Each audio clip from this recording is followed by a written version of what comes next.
السلام علیکم ورحمۃ اللہ وبرکاتہ۔ کل رات میں بغیر دعوت نامے کے ایک شادی ہال میں پہنچ گیا۔ کھانے کی ٹیبل کے پاس جا کر کھڑا ہوا ہی تھا کہ لڑکی والوں کی طرف سے کسی نے پوچھا، بھائی کدھر سے آئے ہو؟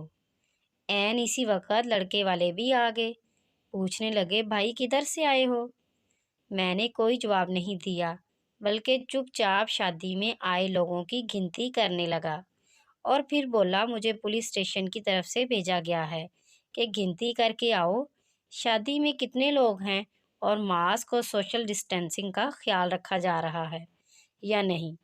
بس یہ سننا تھا کہ لڑکی اور لڑکے والوں نے مل کر مجھے VIP کی طرح کرسی پر بٹھایا، سب طرح کا کھانا کھلایا، میٹھا کھلایا اور ہاتھ میں 10,000 روپے کا لفافہ رکھا اور ریکویسٹ کی، بس سب سنبھال لینا۔ میں آتے ہوئے 2 دن کا کھانا بھی پیک کروا لایا۔ مزید اچھی ویڈیوز کے لیے ہمارے چینل کو سبسکرائب کریں، لائک کریں اور شیئر کریں۔ شکریہ۔